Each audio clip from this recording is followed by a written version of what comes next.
Hey everyone, welcome to episode 16. I'm NetherCloud, and today is a little bit of a bittersweet day because today we have to rip out the categorizer to make room for the categorizer. You see, entropy has caught up with us, and we haven't fully updated our build in quite some time. We've done a little bit of patching here and there to keep up with the upgrades the Cass has made, but it comes a time in every Minecraft world where you have to either build a new storage system or completely tear down and rebuild the existing one, and that time is now for us. I came back from Project Darkwater and noticed the system was acting kind of wonky, and upon further investigation, that wonk went deep. So, when I saw that Cass had posted the categorizer reloaded, I decided that, heck, let's just go ahead and do it. I'm going to be making use of Litematica to make the job a little bit easier. If you guys haven't used Litematica, it's a great mod. It allows you to put schematics into your world so you have a visual reference when you're building something. It doesn't farm the blocks or give you creative mode or anything cheaty like that. It just kind of gives you a way to follow along inside the world when you're building something complicated, and is very helpful if you're doing redstone stuff or putting together builds that, you know, are on the difficult side. I'm gonna post all of the links to Cass's videos and channels in the description so you guys can go and follow along. I'll be watching the tutorial and using Litematica to make sure that we have everything installed perfectly. And I don't think I'll have to rip out the boxes that we have, so this shouldn't take too long. You know, famous last words. But for you guys, this is going to be a bit of a time skip, so why don't you go ahead and take it away, future Nether. Thanks, past Nether. Isn't that guy great? He ripped out the old categorizer, put in the new one, and we even rerouted the main piping system to make things a little bit cleaner back here. We also made sure that all of the composters were in place to do some lag optimization, and speaking of lag, some of you may notice there's a lot of space in here, and a lot less redstone. It was time, everyone. We had to rip out the potion factory. The amount of lag it was causing was staggering, and we never really got it to the point where it was producing potions for us. I know, a potion factory that doesn't produce potions. Of course you took it out. But the idea was really great in theory. The issue, I think, was our execution. With a little bit more knowledge, some work in a creative world, and, you know, a little poking into the community, I'm sure that we could come up with a way better version of it. But for now, I've got a shulker box in my ender chest, and I'm more than happy with the amount of potions I'm able to create on the fly, and it's got everything I need for any situation. So really, it's not a need at the moment, so we're going to hold off on it. For now, what I'd like to do is head on up to the Rose District. This place is really starting to look beautiful, and although we still have quite a few little unfinished bits and bobs like the tree up here, we started to make progress with planting a whole bunch of roses. Before I go into free cam mode and give you guys an overhead view, I wanted to show you some of the detail work we've been doing up on the wall since last episode. We've added in a little fireplace and a lantern, some potted plants, and we're making use of the armor stand mod to create these little hanging weapon racks. I think it's a really nice addition, and it doesn't go too far outside the bounds of vanilla. I kind of think of this world as a vanilla plus world. I don't like to add things that change game mechanics or add extra blocks or things like that to this particular world. I do have a modded series where I'm playing Vault Hunters at the moment, and there is where we get crazy with the mods. But here, as I said, I think of it as a vanilla plus environment. I try not to change game mechanics. What I'm going to do is try to make sure that I have a list of all of the mods down in the description so you guys know what I'm actually playing on, but most of them are aesthetic or performance-based. I'd really like to get this tree done, and we're probably going to do it on a stream. But before we tackle that, last episode we talked about something very close to my heart, and since this area seems to be the one that we're going to be completing the soonest in the kingdom, I'd like to actually do the remodel project. I know, I talked about it as an eventual project last time, but ever since we talked about it last episode, I've really wanted to dive in and do it. let me gather a few blocks from down in the storage, and we'll meet back here in just a moment and go over what we're going to change. It's not going to be too much, but I have a few ideas. Here we are with a nice little work area set up. We've got blocks in these 4 shulkers over here. A lot of variety, and then we've got an empty one set up here for when we inevitably make a mess and need to dump a lot of random blocks in here. I'm not sure that we're going to use every block that we have in here, but we didn't spend a whole bunch of time sorting our sorting system to not be messy. That's why we have machines to do our cleanup for us, after all. So where do we want to start? What I'd like to start with is discussing the features that I want to keep, namely these corner trees as one, and if we dip around the corner here, our little pen for our horses. I think early Nether actually did a fantastic job setting up this horse pen. We do need to make a few minor adjustments as the torch spam is a little bit much. Back then, I really didn't know how to keep light levels at the proper level, and I just kind of made it as light as possible so my horses were safe. Safe horsies. Fantastic idea. But right now, we are on 119 already, and with the light level changes that came with 118, we can clean this up quite a bit. So we're going to do a little bit of torch spam cleanup up here, otherwise leaving this relatively the same, and we're going to be leaving the trees. What we are going to change is a bit of the walls, the ceiling, which incidentally is where I'd like to start. I've never really liked granite, but I always try to use it. I like to lean into my weaknesses, guys. I find that if there's something you don't like, if you push yourself a little bit, you'll find a good use for it. But this wasn't the case. So, let's walk inside real quick. You'll see that we have a rim of granite around here, and then the roof is granite. All of this is going to get swapped out for dark prismarine. We may use a few of the other blocks to give it like little highlights here and there. But for the most part, we want it to match the style of all the other buildings in the area. Inside, you'll see that the room is quite plain. It doesn't look like we have any corner supports, and we do have this huge pile of chests, as well as a missing door out this side. And back here, we had another portal, but decided to pull it out before we even lit it. So what I'd like to do is kind of put in a little faux nether. Because we're not going to be using this to go in and out of the nether, but it would be cool to have something in there to represent that journey that we almost took.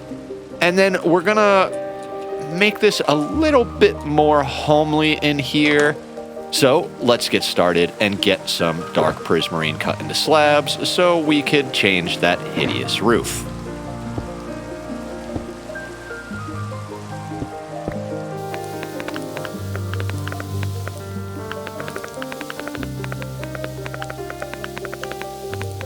With that, the roof of our house now matches the palette of the surrounding area, but it's still a little bit boring as far as shape goes, so let's see if we can spruce that up a little bit by adding a few more half slabs and maybe some stairs here and there. I think that's starting to move in the right direction. Let's keep it going. Now, with these taller blocks off to the side, I like the way it breaks it up, but I think if we put a couple of stairs, we're actually going to make the transition a little bit nicer. I think something like that would be grand. With just that minor little change, I'm already amazingly excited for the rest of this. That right there brings us in step with the area and gives us a little bit of style, whereas the roof before was really kind of devoid of any type of flair or interesting bits and pieces. This one has it beat in spades. Now, that point on top is screaming to me for some sort of weather vane, lightning rod, or flag, so we'll consider that at the end as I think about it. But now that we've got the roof up, I think you can all see why I want to make such a change. This all cobblestone wall is just too abrasive for the surrounding area. We've got the deep slate walls, the warped, the dark prismarine, the dark oak, the lush-looking greenery hanging everywhere, and it just contrasts too much. Not that contrast is a bad thing. Contrast is an amazing tool when used correctly. But to have a bright white wall that would probably burn your retina in real life if the right time of day hit it with the sun, yeah, no, that's not using contrast correctly. So let's add a little style, add a little flair, and update some of these blocks over here.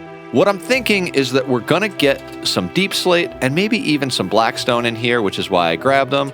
But let's dump off the rest of these bricks real fast. I'd like to save at least one of the original cobbles as like a cornerstone block, so let's pick, oh, hello, sir. I don't know what you're doing in my home, but it's gonna be very, okay, go down there. Yeah, that's fine. That's fine. Like I said, I'd like to keep one of these blocks as a cornerstone. I'm actually drawn to the block right behind that bush there. I think that's a good place to keep. So let's do that.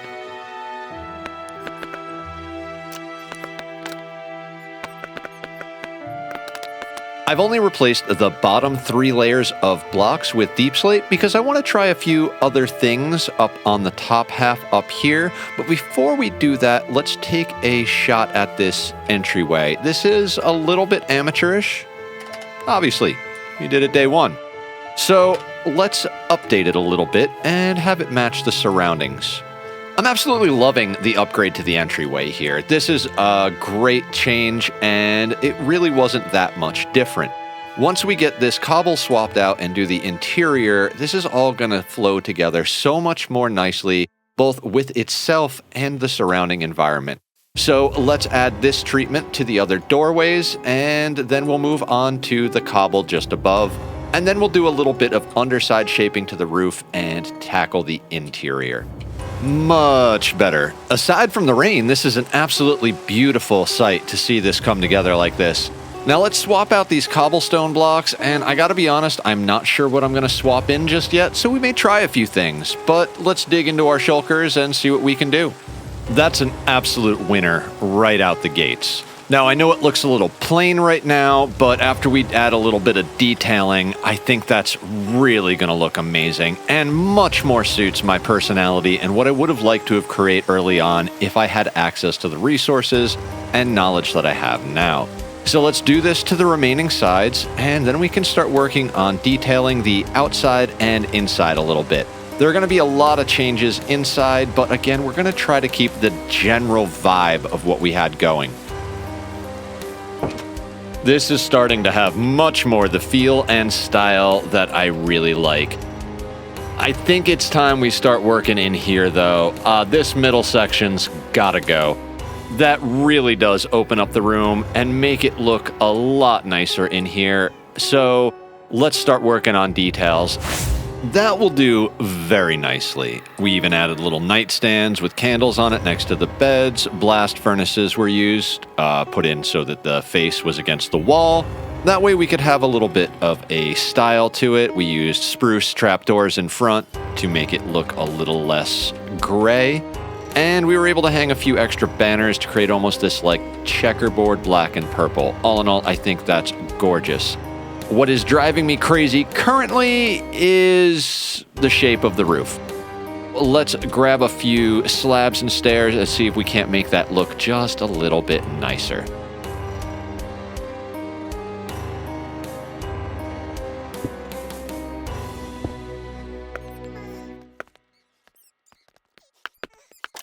A little bit of ceiling shaping goes a long way to increasing the style points of any build.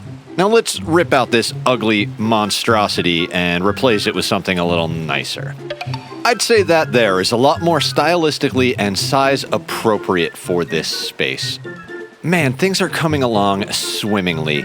You know what? Since we've already started to chop out the boxes back here, let's keep up with that.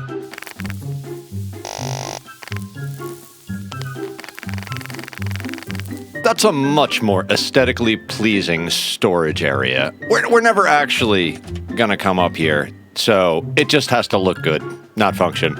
Below us is the function, which is where we started. And where we're going is to get rid of this ugly room behind us. Here we are. And there we go. I feel like the phrase much better is losing meaning, but yeah, this is much better. We used the armor stand mod to do the hanging trick over here with our sword and axe, and we leaned a shield up against the wall, and we just threw a quick set of armor here. Now, this is not specifically nether-friendly armor. It's just some armor we had laying around. One day, I'm going to go through and make a whole bunch of netherite and make custom pieces of gear and name the bits for all the different rooms, but for now, this is looking pretty good.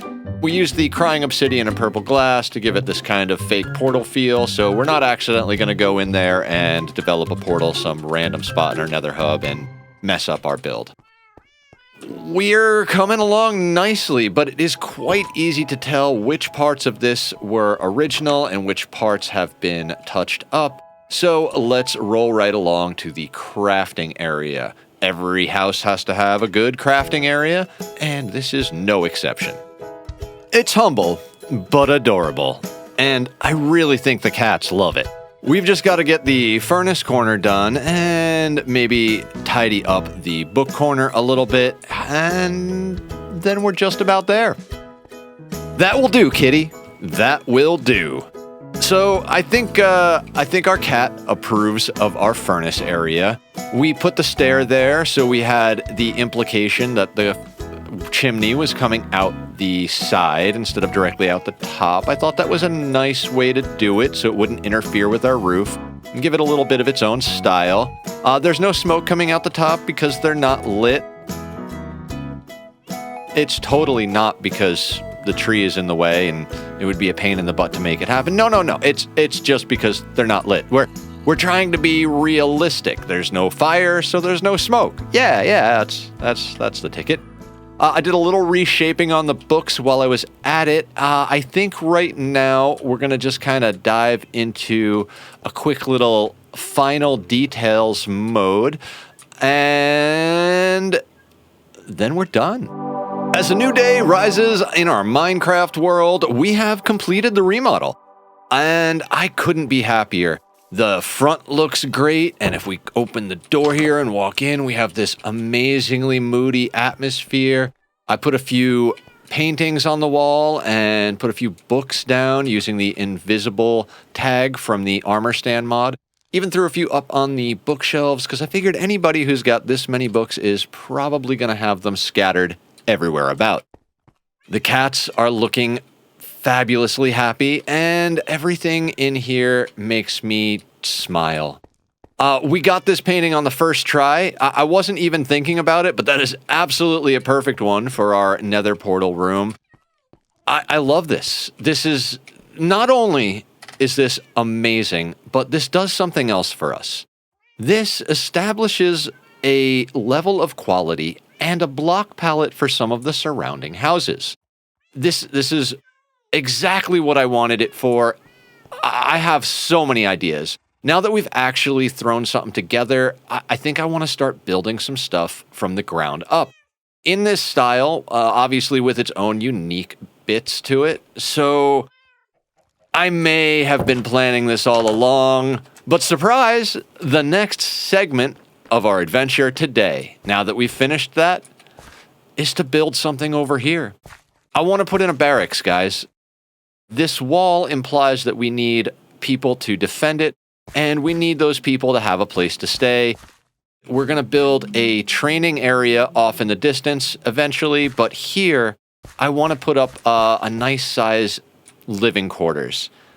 And since you know I love time lapses, that's what we're going to do. Or we could do a completely different time lapse because my files got corrupted.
That's right, we finished the tree. I was going to work on it in next episode, but since the barracks time-lapse got corrupted, I thought this was a great next step. It adds a degree of completion to this little area that we've been working on, and I just really love the way it came out. It was definitely an exercise in trusting the process. Like, I absolutely hated the way the leaves looked up until we basically finished them, and then when we added the string lights, I just started falling in love with it. The cherry on top of the whole thing was the way we used the moss on the roots over here. So if we go up in the free camera mode, you can kind of see that they actually blend into the ground with the way we use the moss. So it looks more like the tree's part of the terrain instead of just sitting on top of it. I think this is such a cool use for moss. I'm so glad they added it to the game. Now, I'm sure all of you are wondering, well, what's the barracks look like?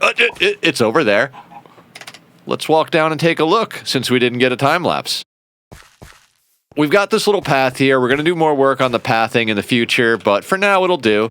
And we did a few of these smaller trees that you see around as practice before we did the big one, and this leads us down to our barracks here, which took a little while to get the color palette right. Ooh, we're climbing the vines.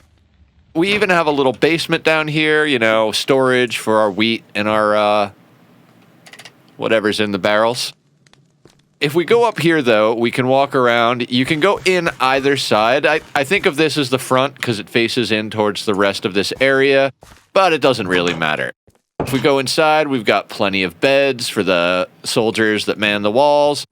I really went crazy with the detailing, trying to cover every inch with something, and we got a little nook over here for our cooking and whatever else needs. Threw a couple of campfires underneath these guys so it looks like it's on.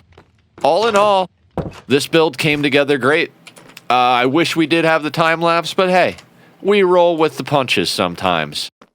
That's just about all the time we've got for today, so I'm going to bid you guys adieu. I hope you have a wonderful day, night, whatever it is where you are, and I look forward to seeing you next time. Be well.